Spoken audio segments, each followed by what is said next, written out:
Hey guys, so today we're going to be looking at more petty revenges. So yeah, let's just get right into the video. For some context, my roommate is kind to me 75% of the time, but the leftover 25% of the time, they're so mean it's not even funny.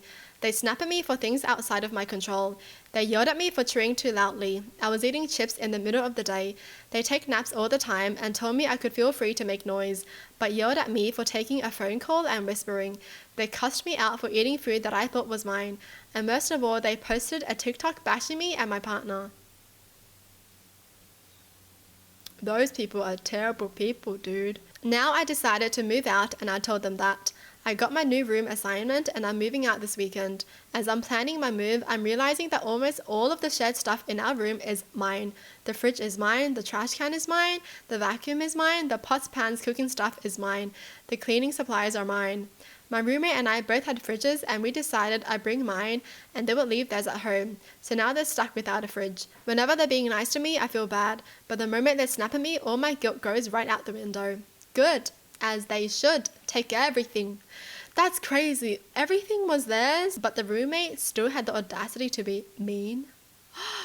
If I was living with somebody and so many things are theirs, I'd be the nicest person ever. What do you need? What do you need? What do you need? What do you need? You know, what? Crazy. These roommates are trashy people.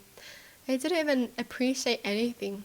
You're not grateful for these things? Okay. Terrible. Sister-in-law is the kind of mom that always has to one-up other kids. She constantly talks about how her kids are smarter, taller, faster, etc. than her friends' kids. She literally bragged about them peeing more than her friends' kids when they were babies. Okay. It was worse when my husband and I had twins.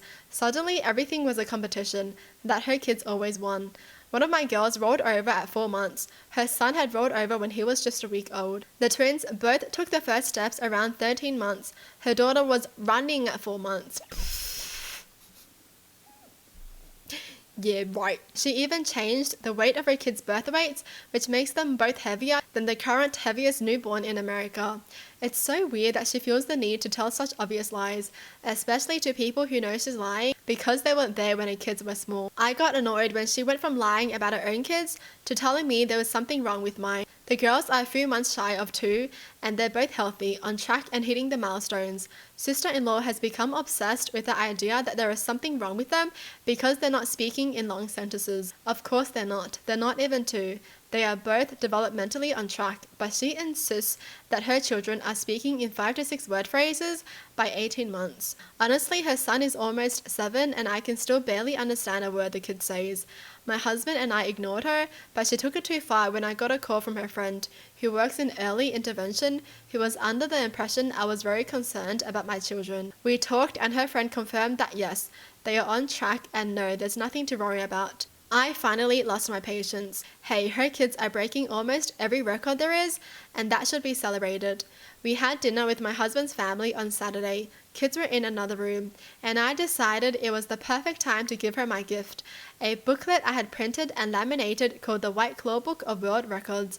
I printed all the supposed milestones of her kids, complete with photos and information of the actual world record holders now that they had been pushed to second place.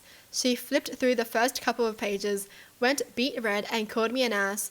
Her husband took it from her and got through the first page before laughing hysterically and asking why the hell she was still lying. Apparently, it was not the first time they talked about her lying about their kids. She stormed out but texted me later that night and asked why I'd humiliated her when all she'd ever tried to do was help me get my kids the help they needed. But if that was how I wanted to treat her, then she would stop. So I guess it's a win for me.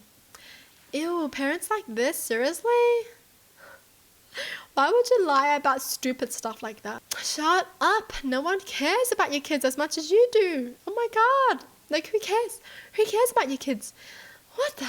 Why is she like that, man? Why does she need, to always one-up people to feel good? Is she that insecure about her own kids? Or is she insecure about herself? What the heck? That's disgusting. Imagine if the kids don't live up to her expectations. She's gonna go crazy. I was visiting my grandfather in the hospital a few days ago, and the hospital he was in is one of the biggest in our state. It's basically a maze of hallways, and there are so many floors that the elevators take forever to pick you up. As I was leaving, I had to wait 5 minutes for the first elevator to arrive. Unfortunately, when it opened, there were two very large men standing there with their arms folded, just staring at me unmoving. Nearly 10 minutes go by before the next elevator arrives, and when it does, there are three women standing in it. One of them leaves, and I exclaim, "Oh, finally," before trying to rush to get in before the doors start closing. The two remaining women watch as I rush forward, reaching to stop the doors. Usually, one would push the button to keep the doors open, you know, basic human decency. But they couldn't be bothered. They watched as my hand got stuck in the elevator. They watched as they saw me begin panicking, trying to wrench my hand out before the elevator started moving. All the while, the button to open the door is right there.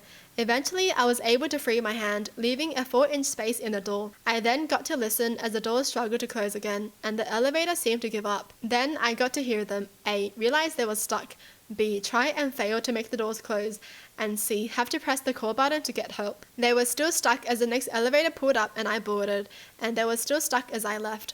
All of this could have been avoided with the press of a button.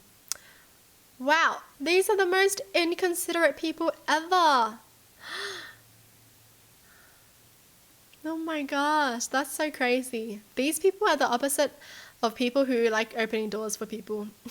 You know, people who just open the door for you when you're so far away. These Karens are the opposite. They're just like, your trouble is not my trouble. Rude. At least you can be nice and help someone out. It doesn't even take anything. All they had to do was press a freaking button. But they couldn't be bothered. Yeah. They deserve to be stuck there. But I'm kind of confused though. Why were they stuck? Couldn't they just get out and leave and take like the stairs or something? Or were they actually like stuck? Oh, I think they were stuck as in it, like the elevator eventually was moving and then it got stuck like that. Oh, okay. That's good because they deserved it. Well, that's it for the video. Hope you guys enjoyed. Tell me in the comments down below what your thoughts are. And as always, thanks for watching. Hope you guys liked it and I'll see you guys next time. Bye.